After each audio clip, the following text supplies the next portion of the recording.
Welcome to episode 46 of 50 Ways to Succeed at Work, where you hear stuff about ways to succeed even the most well-intentioned colleagues, advisors, careers officers and HR departments may never get around to mentioning.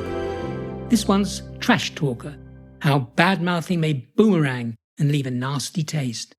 The giant Ferris wheel, the London Eye, sponsored by British Airways, is London's most popular attraction. When it was being constructed, the builders hit technical problems.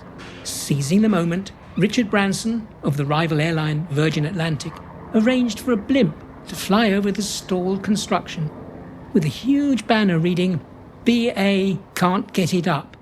Trash talking is sheer rudeness." Doubtless, Branson thought it was hilarious. He would have dismissed criticism of his poor taste in communication as revealing a poor sense of humour. What it revealed, though, was that his rudeness was a misguided imitation of strength. Rudeness pervades many organisations. A survey of the Fortune 500 companies, for example, found that more than half the employees reported trash talking happening every month. Trash talking is no longer just slagging off competitors like Virgin Atlantic's boss was doing. There's a general trend towards rudeness and less respectful attitudes towards others. Cultural factors partly explain this change. Becoming a victim of someone's bad-mouthing and saying unpleasant things about you is a terrible experience. It may even occur in front of your boss. When it happens, you may lose sleep and fantasize about revenge.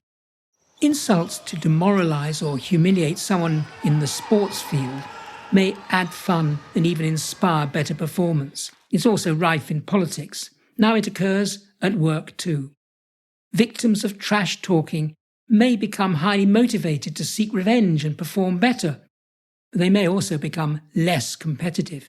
So this kind of behaviour disrupts and reduces performance, especially when tasks need creativity and divergent thinking.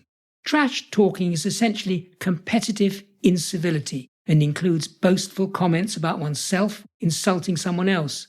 If you want to succeed at work, avoid this sort of rudeness. Once you start trash talking, others may soon begin to view you as a rival. You may even be unwittingly prompting the use of unethical behaviour.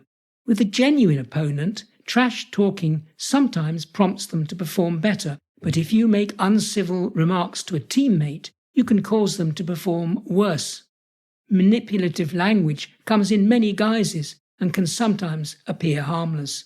Yet it can be dangerous and further perpetuate the oppression of women and the disadvantaged.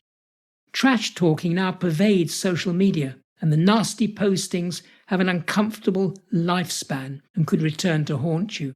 If trash talking is frowned upon in your organisation, it may boomerang back to harm you. It's certainly not going to boost your chances of success. If you're caught bad-mouthing someone, apologise at once. Explain that you were venting frustration and that's not how you feel about them. Then give 2 examples of what you like about the person, and tell a senior person or your team leader what happened before your co-worker does. If they file a complaint, you will have removed the possible source of shock. Just say, "I messed up and didn't mean it. I've apologised and I wanted you to know if it comes up."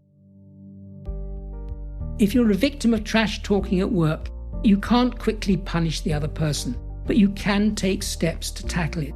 If you stay silent, you may make the situation worse. Better to speak up and tell the person you're concerned about such behaviour. Acknowledge their issues and discuss how you might deal with them. One of the worst results of trash talking is that it may encourage unethical behaviour and undermine creative work, so make sure you're not associated with such behaviour. The evidence on trash talking is clear.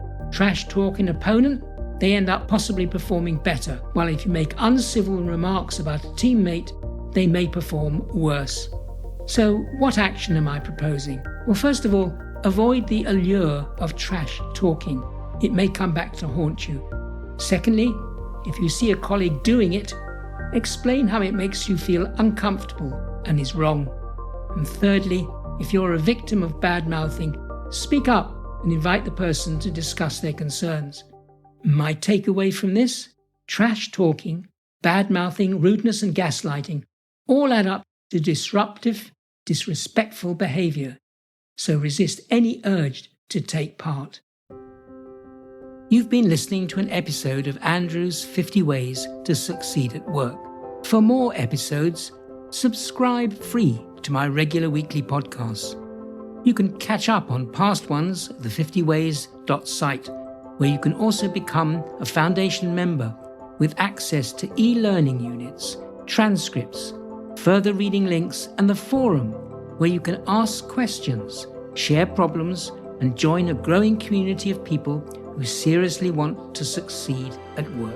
Thanks for listening, and bye for now until next week.